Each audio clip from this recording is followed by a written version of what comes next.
Hey guys, welcome back to another episode. It's a new year and we're a few days in and I feel like we deserve a restart. I'm sorry man, but Jesus Christ. Okay. That's actually like the meme that I saw. Like so many people have been posting where they're like, well, 2021, that was great. On to 2022. You had your chance. We gave it a shot, but 2022, we're like... So John wanted to be a little smartass today. So I came up with a fantastic topic.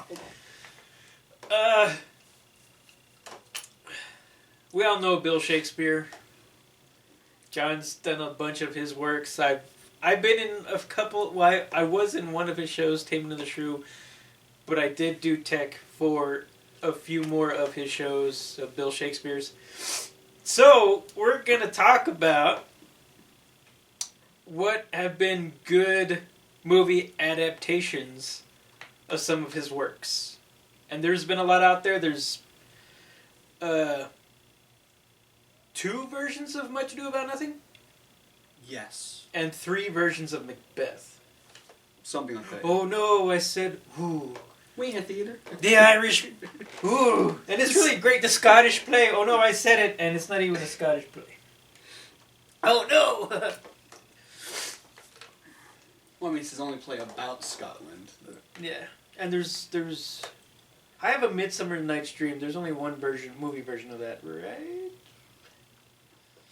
Midsummer Night's Dream. The one with Michelle Pfeiffer and yeah. all them. Yeah. And Stanley Tucci as Puck. Yes. Yeah, can't go wrong with Stanley Tucci. He's hilarious.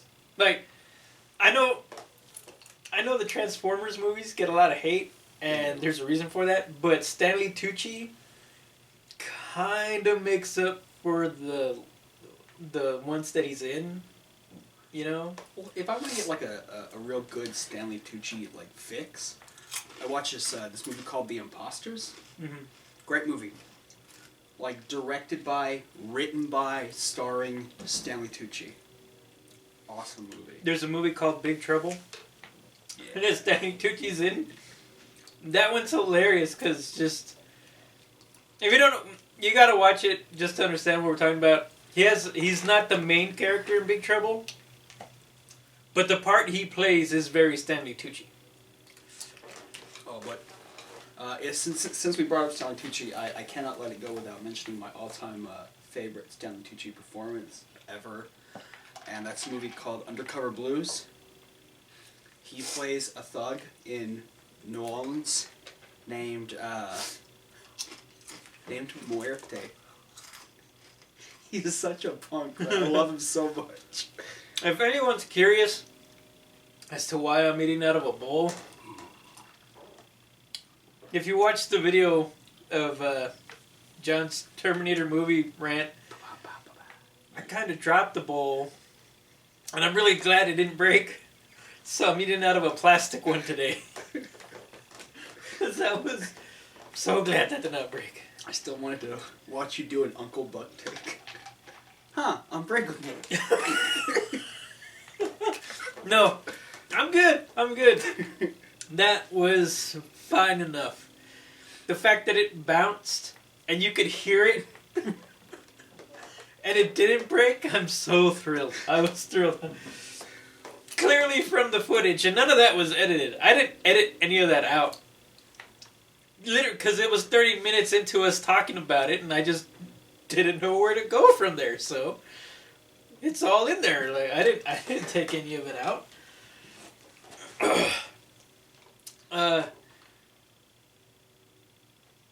You've done Shakespeare for 10 years? Oh, yeah. 10 years since I was first asked to be in it by the head of Shakespeare on the Rocks, because some other actors had left or parts were open, small parts, and me and a guy that is now a good friend of mine we met for the first time almost said his name.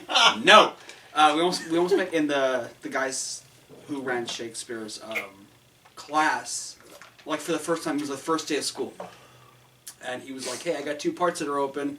Do you guys want the parts?" And we're like, "Oh, hi, my name is so and so. My name is so and so. Yeah, we'll take the parts." And I ended up playing a part that was later gotten rid of out of Romeo and Juliet, the part of Friar John,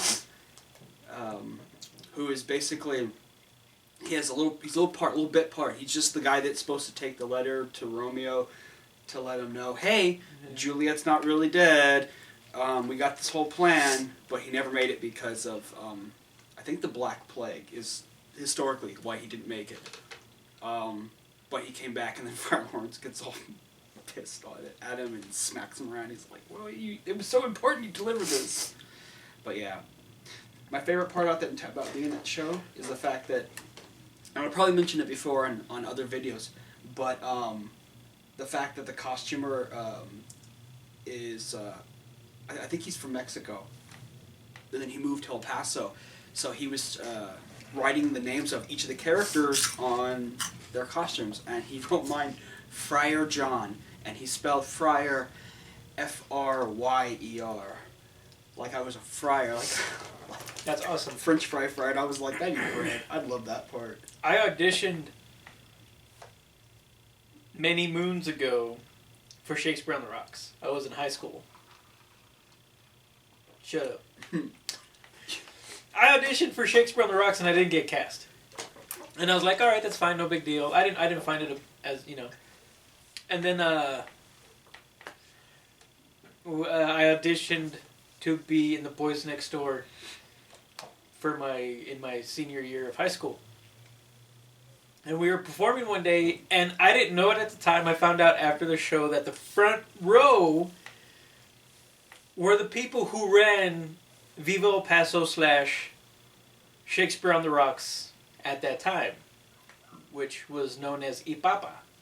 Clearly it's dissolved and doesn't exist anymore. Hasn't existed for almost 14 years, roughly. So I was Barry Klemper in The Boys Next Door, which is one of the 4 main leads, because it's a very ensemble show. No one, you know. Yeah, nobody can. And after the show, I was, you know, meet and greet, saying hi to the audience, and one of the casting directors, I guess, came up to me and have you ever thought about auditioning for Shakespeare on the Rocks? And I was like, you know, I did, and I didn't get cast, and then I walked away. Stick up to him. What? What do you want me to do? Am I wrong? No. I'm not trying. I don't have an ego by any means. I answered her question. Yeah, I did. I didn't get cast. I thought that was the end of the conversation. What? Actually, no. But I'll tell you, the reason I looked at you earlier when you're like, I was in high school, and you look at me, you're like, shut up. It's because I'm like, buddy, we're like a year apart. You need to stop. I'm going to hurt you. Oh, yeah, we are about a year apart. I'm older, though, right? Yeah, by 1 year. We're like a year apart. That's why you're like, when I was in high school, it's like, it wasn't like back in the old days. Back in the old days? I'm going to... That's how you looked at me like, I was in high school. I forget, because I forget sometimes, that's all. Alright, so you know what I'm talking about there. Yeah. But you went to Parkland and I went to Burgess. Yeah. And people ask me, how did that happen if I live in the Northeast? It's easy as this. I went to Burgess, and after I graduated, I moved to the Northeast. You know how many times I get that question? I got it well, I don't get it anymore, but I used to get it a lot. It was just, where do you live? I live in the Northeast. Well, what high school did you go to? Burgess? But Parkland's right there. Yes, it is. It's called moving. But I moved after I graduated. And then after they realized the logic of what, they were... Oh, okay.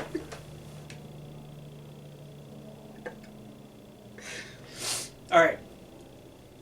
So, obviously I didn't get cast in a Shakespeare show. It didn't hurt my feelings. I still like Bill Shakespeare, don't get me wrong. He's got some good works. You were in a version of it, the complete works of William Shakespeare abridged. Yes.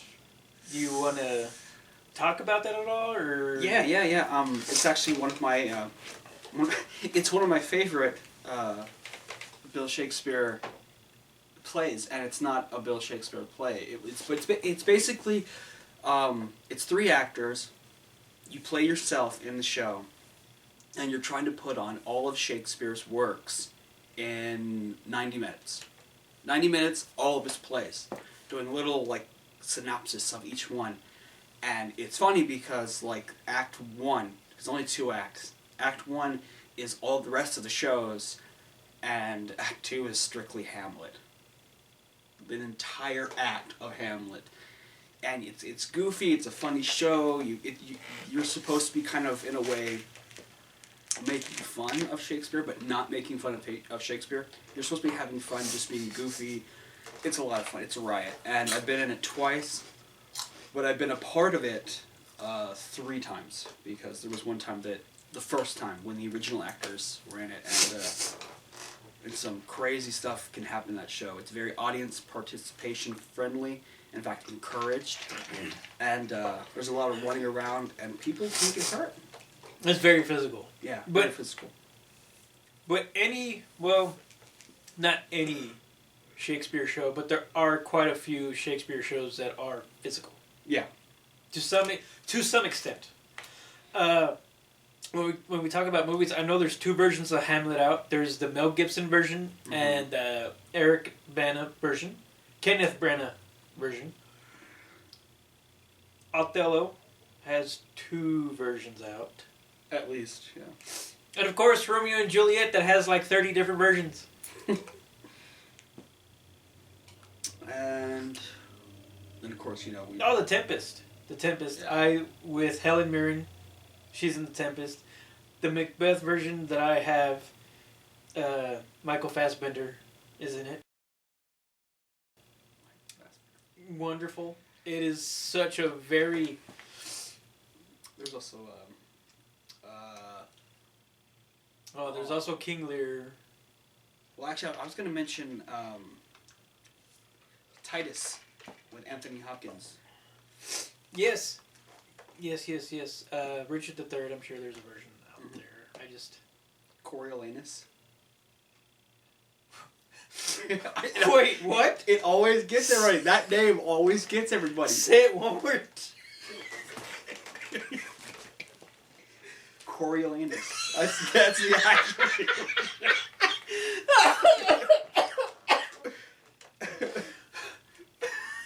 What are you gonna do? Shakespeare was like, I'm gonna get people to laugh just by mentioning the name of my show. I think there's a version of Love Labor's Lost, but I'm not sure. Yes. Okay. I mean, also Kenneth Branagh version. So. That's... Love Labor's Lost is a comedy, and it's probably one of my favorite shows from Bill Shakespeare. All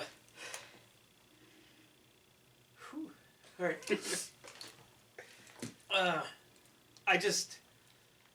Not everything needs to be made into a movie, or shouldn't be. I know we're talking about William Shakespeare, but there's some Stephen King books that should not be turned into a movie.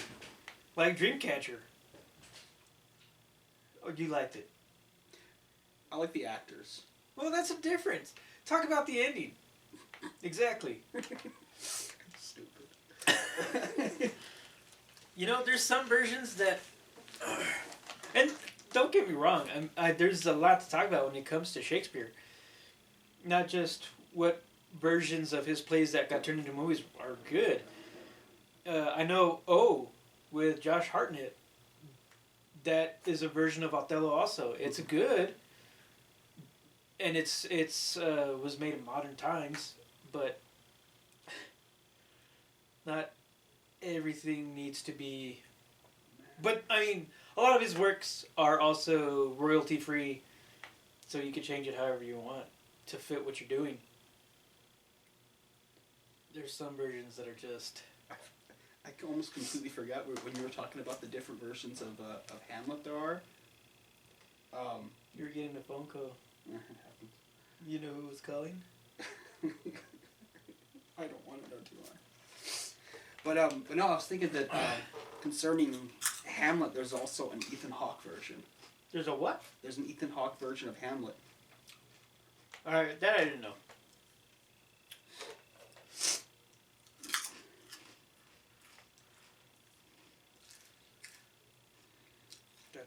You don't want to call him back? No, I'll text. I'll text as we talk.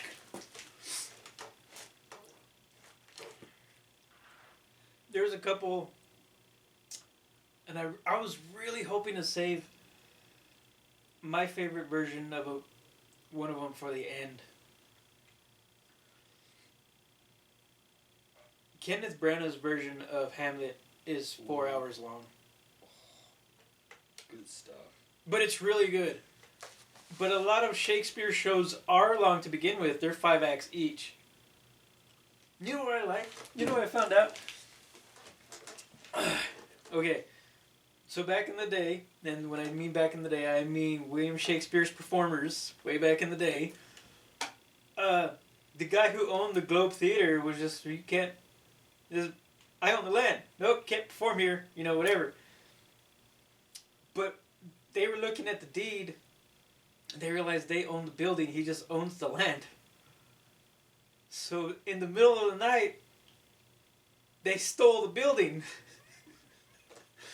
They took it apart, piece by piece, and stole the building, and then just moved it. Crafty. There you go. Like, we're gonna perform. We don't care what you say. All right, we're just gonna take our building with us. I was thinking, all right then, I'll just take my business elsewhere. Bloop. That's basically what they did. Some of my favorite Shakespeare shows. Oh, there's also a couple of versions of Twelfth Night. Some of my favorite shows. Taming of the Shrew is a good one. Macbeth, depending how strong of a cast, because that's a hard show to do. Mm-hmm. Love, Labour's Lost, I had mentioned earlier. There's a couple of other comedies that I just are really funny. I do like Romeo and Juliet. Don't get me wrong.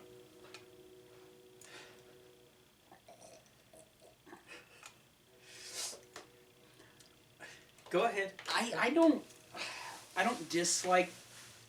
Okay, no, never mind. I take that back. I don't hate Romeo and Juliet. I just dislike it. I've been in it too much. That's Well, see, that's you've the been problem. in it too much. I haven't been in it at all. But I love Romeo and Juliet because over 3 days, a love affair kills 6 people. But Romeo and Juliet is also the perfect example of bad communication. If Romeo had gone up to Tybalt, with Tybalt engaging in Romeo to a duel, Romeo could have just said, "Bro, I just married your cousin, so I really can't fight you." Tybalt would still be alive. Yes or no? Yes or no? Maybe not. Because as hot-headed as Tybalt was, if he'd walked up and said, "Hey, guess what? I already married your 14-year-old cousin," Tybalt might have been like, "Oh, heck no," and attacked him anyway. In which case, he probably would have been killed by Mercutio. But to be fair, Romeo could have also told Mercutio and all them, "Hey, I just married Juliet." Yes or no? He could have. But he didn't. But he didn't. Okay. Because he was sworn to secrecy By who? by Juliet. They were going to keep it a secret, their whole marriage thing. I don't know. It's... Now you understand why I don't like to be... I was in it too many times. Yes, but at the same time, Friar Lawrence is the cause of a lot of this. He helps. He tries. He tried to help. He tries so but at the much. same time, he could have... Well... Now we're breaking down to semantics. But the thing is, the movie version of Romeo and Juliet that I like is the Leo DiCaprio version. Everybody likes that version. I love that version. Not only that, you get a small role of Paul Rudd. People forget it. Paul Rudd is in the movie. Paris. As Paris. The soundtrack The soundtrack alone for that version of Romeo and Juliet is amazing. You have a kid singing a cappella When Doves Cry by Prince. How awesome is that? Like, just everything worked really well for that movie. The casting, John Leguizamo is Tybalt in that movie. So great, man. Not just a comedian, but if you go back and watch his performance, it's bone-chilling to when you have John Leguizamo, who is renowned for his comedies, but can dive into a role like that. You know, and it's just wow. And the language stays the same the way it is in the script. Mm-hmm. But everything worked really well for that. I love the guy who played Mercutio. He's my favorite character. Mercutio is one of my favorite characters also. And I also like the fact that they did something in that movie with Mercutio that they were reading the language, the way he talked, the way he dealt with Romeo, and they actually made Mercutio quite possibly gay.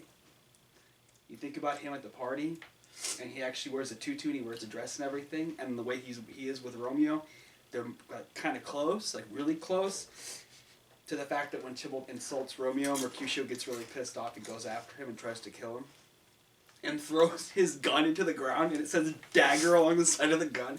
That's so great. I love that. The cinematography in that movie, that's one of my favorite adaptations of Bill Shakespeare's work. Because that is one movie that not only got everything right, but was hitting all cylinders.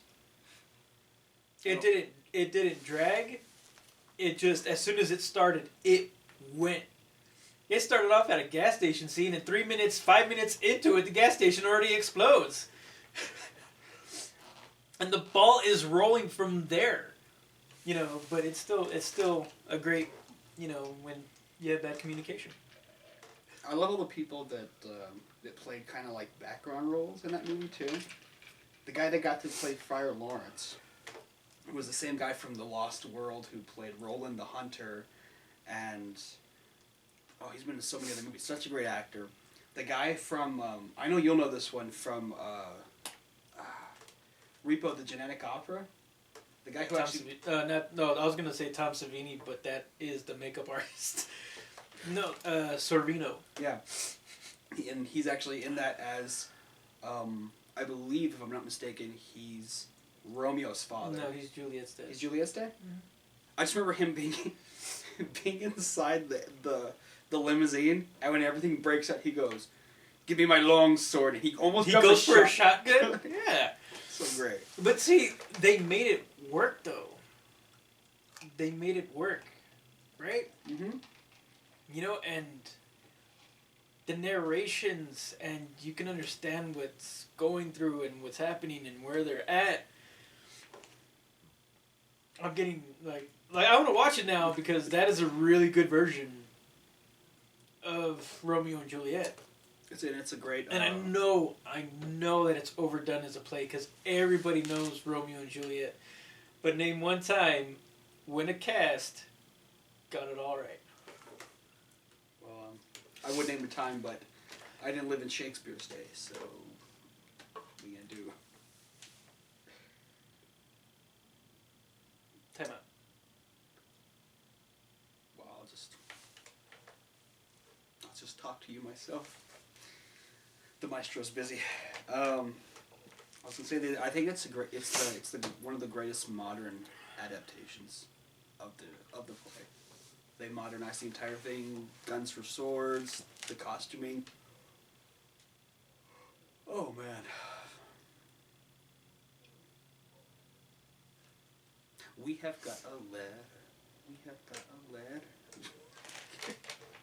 But that's and Macbeth with Michael Fassbender is another one that's violent, but it's really good. Hamlet, depending on, I think for me it's got to be the cast, because you have Hamlet with Mel Gibson and Helena Bonham Carter. And then you have Hamlet with Kenneth Branagh. And we all know which one is the better one. All of them. Exactly. You know, but I liked A Midsummer Night's Dream. Yeah. You know, that was a good version with Michelle Pfeiffer and one of my favorite, who I think is a Kevin Kline's also in it. Yeah. I was trying to like underappreciated actor is Rupert Everett. Yeah, yeah. And he gets to play Oberon. Which I just thought Rupert Everett as Oberon with Stanley Tucci as his pup was like perfect. Their chemistry was great, and then of course, you know, Michelle Pfeiffer is good in anything she touches, so The Tempest with Helen Mirren. You can't go wrong with Helen Mirren. You know, I mean, she's done it all to the point where she's now in the Fast and the Furious movies. You know, I almost completely forgot about the fact that Midsummer also has Christian Bale.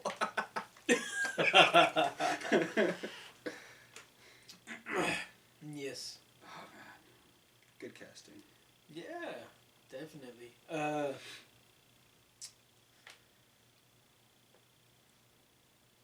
Those versions are really good. I enjoyed them. Much Ado About Nothing.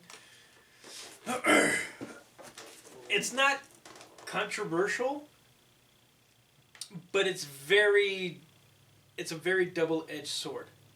Because one version is done by Josh Whedon with Nathan Fillion. The other version is with Kenneth Branagh and has Keanu Reeves in it, but also has Billy Crystal. Mm-hmm. And so many other people. And so many other people. So that one, it just depends on what your forte is, because the Much Ado with Kenneth Branagh is period, and the one with Nathan Fillion is modern. And I love the fact that he picked two pretty strong and funny actors to play the character of Dogberry. Because like you already mentioned, in Joss Whedon, you got Nathan Fillion as Dogberry, and then in Kenneth Branagh, you have Michael Keaton as Dogberry. And I mean, Michael Keaton.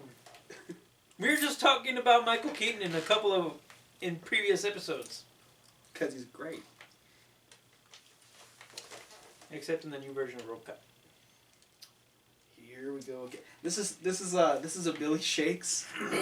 Well, first, yeah, we'll stay on Bill Shakespeare. Talk about that. But I'm just saying, the new RoboCop is PG-13, and the dude has a regular hand? No. Give me the Paul Verhoeven RoboCop with Peter Weller as RoboCop, murdering everybody with a hard, heavy, rated R. That's what's up.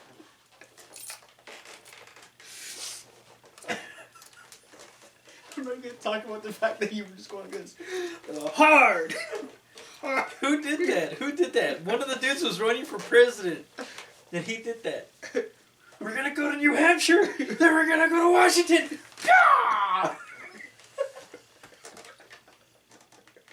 Who did that? I'm going to look that up. You know, after watching, to flip over, because we are talking about RoboCop at the moment, the thing that made that movie all the more funny for me was after I'd seen that 70s show, and the main bad guy, or one of the main bad guys of RoboCop, is the same guy who plays Red Foreman. Kurtwood Smith. Oh, I just couldn't watch him without wanting to see him look over at RoboCop. Can you fly, Bobby? You dumbass. Oh, man. It's the kind of stuff that goes through people's minds.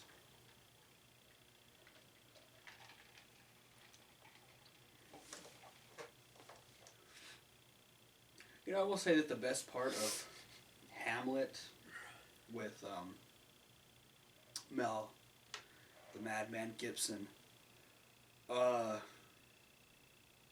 probably either Ian Holm as oh god, I can't remember now. The Ophelia's father, I can't remember his name. I feel crap. Starts with a P. I'll remember it someday. But him, and then if I remember correctly, no, it wasn't him. I was gonna say that it was Sir Patrick Stewart was the father, but I don't think it was him, because I think he played the father in the David Tennant. I think so. Yes. Version. I know Patrick Stewart has been in Shakespeare adaptation movies before. Yes.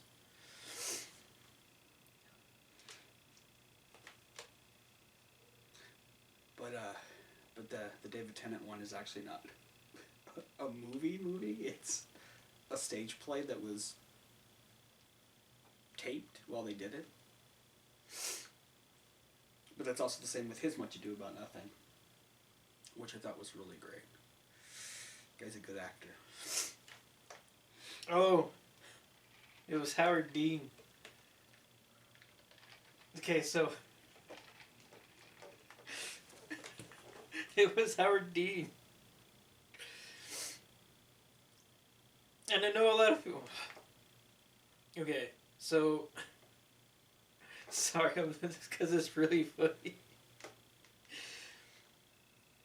So Howard Dean ran for president in 2000 against George Bush and all that, but so was Kerry. Like, there was other candidates, don't get me wrong. But Howard Dean, and it's now known as the Dean Scream.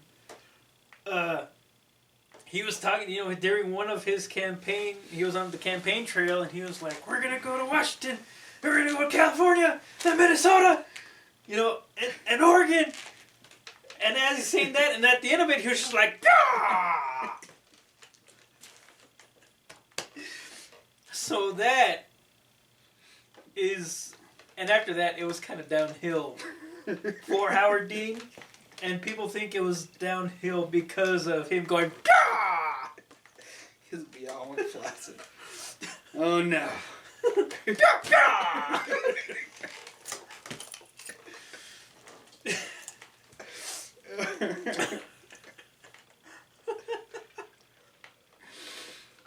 Alright. So, those are my favorite versions of Bill Shakespeare's. There's okay. I would like there's a few of his plays I'd like to be in. It's never gonna happen. But the fact I got to be in Taming of the Shrew, I'm cool with it. I got to be in one. I look like a 30s cartoon villain, but there are versions I'd like to be, or there are not versions. There are plays I'd like to be in again, because I felt like I didn't understand the character that I played the first time, and so I'd like to go back. Bill Shakespeare? Yeah. Okay. So I'd like to go back and do those characters again. But there's also plays I'd like to actually just be in. Titus Andronicus, for one. I love that play. I want to be Titus. Yeah, Titus Andronicus is one of the ones that really shot Shakespeare through the roof. And it's hardly done these days.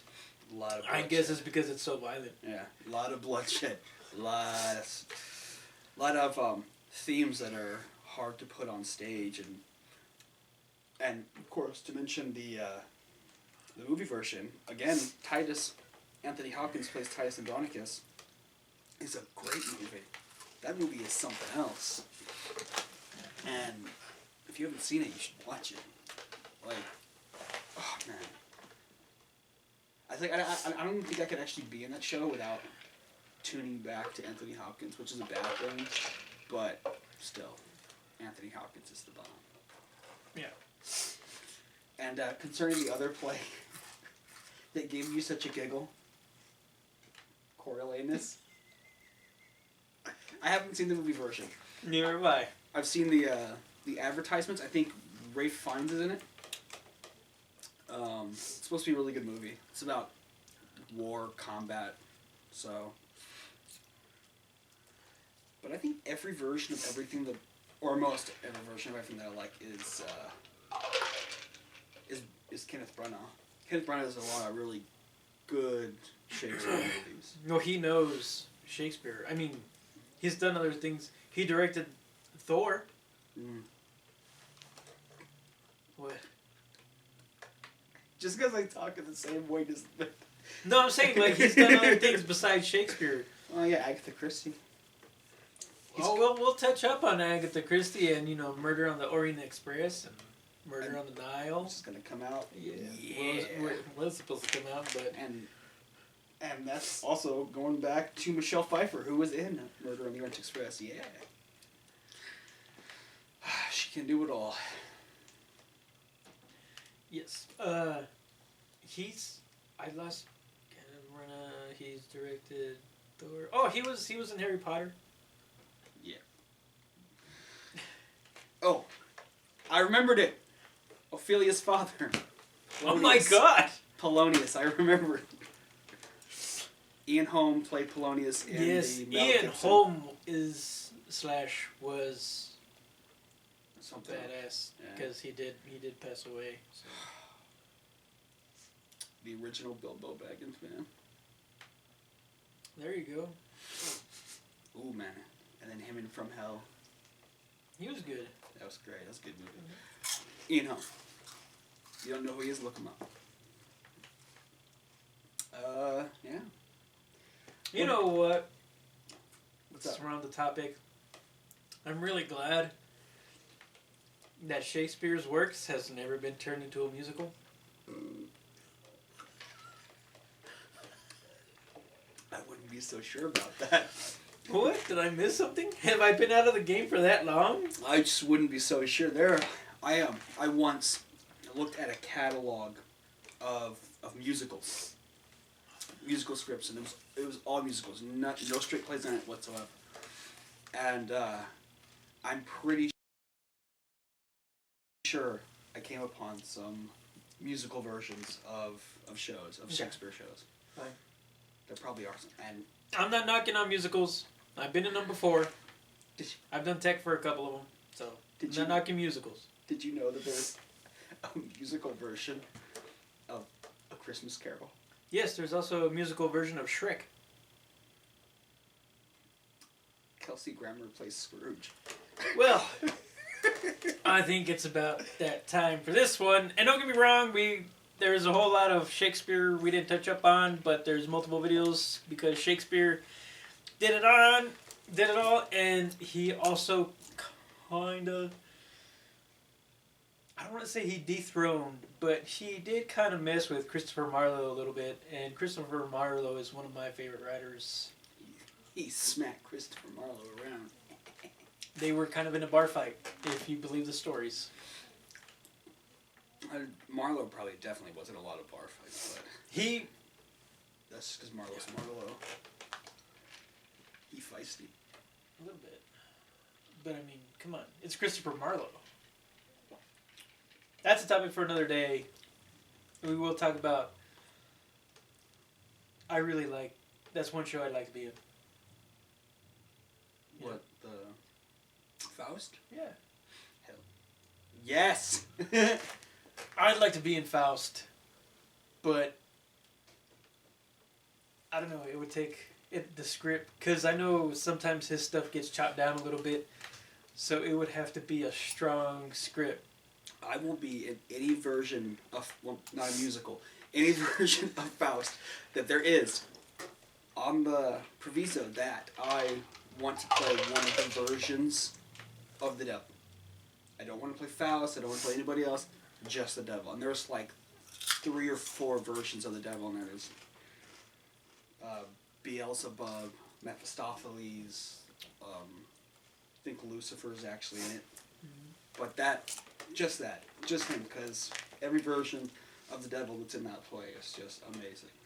Especially Mephistopheles, who's like technically Virgil Yes. for Faust. Yeah. Why do you keep? You always doing that. All right, we'll see you all later. Other people have their hand gestures. That's mine. Take it.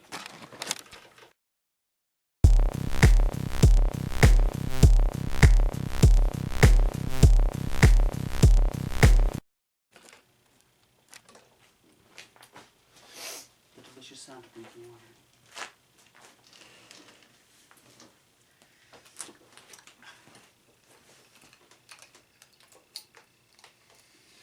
Okay, I can't drop the plate this time.